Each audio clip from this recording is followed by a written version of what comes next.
A força política da esquerda brasileira é o tema da entrevista do dia com Maria Lídia Flandoli.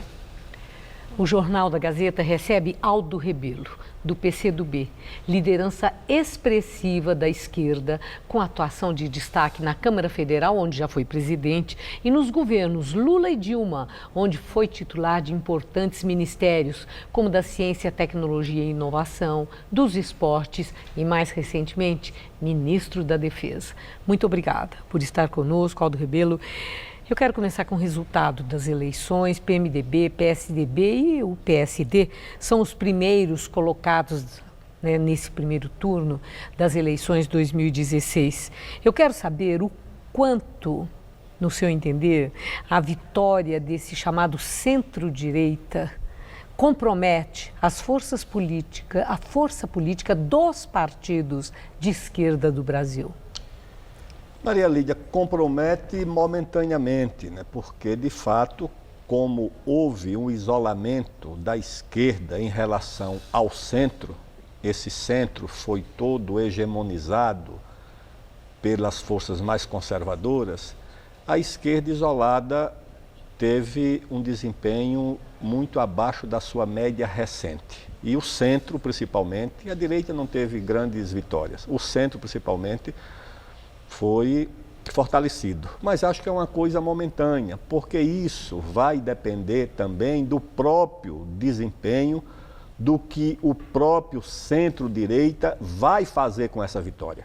Ou seja, daqui a 2 anos nós teremos eleições. E nesse período de 2 anos, esse grupo que chegou ao governo federal e que assume prefeituras importantes, como a de São Paulo, no meio de uma crise, vai, na minha opinião, também enfrentar dificuldades políticas e dificuldades de gestão. Toda a circunstância que envolveu o PT, o esvaziamento político do PT, o resultado das eleições mostrou isso, traz uma espécie de contaminação para descrédito dos demais partidos de esquerda? Traz uma espécie na percepção do cidadão de fragilização, em primeiro lugar, da política, como instituição, como mediadora da democracia. Então, a própria política sai fragilizada. E as instituições que formam, que sustentam e que fazem a política, os partidos, o Congresso, as lideranças, o próprio Executivo, essas instituições também saem fragilizadas. Agora, a minha impressão é que isso também é momentâneo. Quem acompanhou mais de perto as eleições municipais, quem participou de alguma atividade, viu que a política ainda pulsa muito forte. Ela continua sendo a esperança, principalmente dos mais pobres, que não veem nem no Ministério Público, nem na mídia, nem no Judiciário, a esperança de alterar o seu destino para melhor. A política continua sendo ainda a esperança das pessoas mais humildes. Agora, nesse sentido, para a esquerda, os partidos de esquerda do Brasil resgatarem a força política independente de ficar esperando se Temer dá certo ou não, a ação política qual deve ser? Se isolar como uma oposição obstinada ao governo Temer ou abrir espaço para entendimento com as forças do chamado Centrão, que estão aí já conversando para se organizar como bloco político de expressão? Maria Lídia, é preciso lembrar que até recentemente todos esses partidos, inclusive o do presidente Temer e os que lhe dão sustentação, eram a própria base de um governo de centro-esquerda. Eles foram a base, na maior parte do tempo, do governo do presidente Lula. Mas isso faz tempo, né? Meses. Há pouco não, tempo. A base, eles foram aliados de Lula, Isso. Mas que o PMDB não é um partido de centro-esquerda há muito tempo, não é? O que eu estou dizendo é que esses partidos de centro, ou mesmo de centro-direita, foram até recentemente bases de um governo de centro-esquerda. Então, não houve propriamente uma ruptura. O que eu quero dizer é o seguinte, para que isso volte a acontecer, não é uma coisa do outro mundo. Então, eu acho que se a esquerda conseguir um caminho para recompor reatar a sua aliança com esse centro e até com partidos de centro-direita, esse nó está desfeito. Então, na política e no Brasil principalmente, nada é definitivo. Nós não temos os antagonismos ideológicos dos europeus e da França. Aqui, ou seja, nós temos uma plasticidade muito grande. Um PSOL, por exemplo, tem essa plasticidade? Como? PSOL, por exemplo. Não, PSOL... Você vê uma possibilidade de abertura do PSOL para alianças como essa que você diz que podem colaborar para resgate de força? Não, porque o PSOL é o PT nas suas origens. É o sectarismo, é o exclusivismo, é a negação das alianças. E o PT de hoje tem abertura para entendimento com o governo Temer, por exemplo? Não creio. O PT de hoje acena com um retorno às suas origens, ou seja, o PT atribui o seu fracasso às alianças que fez. A minha opinião é que deve atribuir o fracasso às alianças que não conseguiu fazer. No Brasil, sem alianças, numa sociedade tão heterogênea, tão fragmentada, tão dispersa, com tantas forças políticas, sociais, econômicas, com tantas desigualdades regionais, o isolamento é a garantia do fracasso.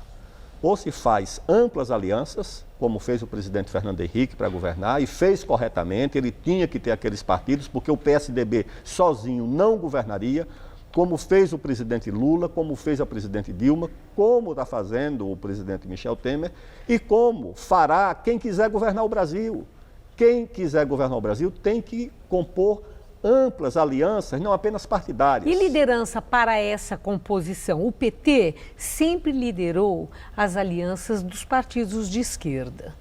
Está nesse momento tão difícil aí, fragilizado, esvaziado. Esse vazio de liderança, que antes foi tanto tempo ocupada pelo PT, há nos partidos de esquerda, de imediato, quem você vislumbre que possa ocupar? O Napoleão dizia que a guerra forma os seus capitães, tá certo? Então, o que determina é a guerra. A luta Mas está em formação ou já tem capitão formado?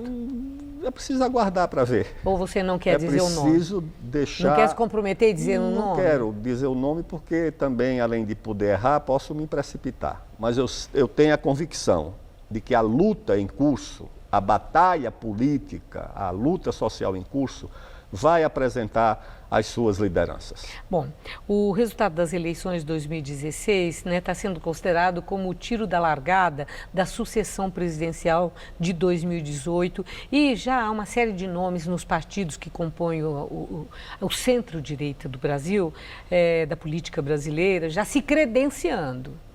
Eu quero saber se, do outro lado, no centro-esquerda, já há nomes possíveis a se credenciarem para ocupar a cadeira de Temer. Olha, os nomes que eu vejo aí são todos ex-candidatos a presidente, que são pré-candidatos para 2018. O Alckmin, que é legítimo, porque é governador de São Paulo, já foi candidato a presidente, o Serra já foi candidato a presidente, o Aécio já foi candidato a presidente, o Ciro já foi candidato a presidente, a Marina já foi candidata a presidente, e o Lula, se for candidato, já foi presidente.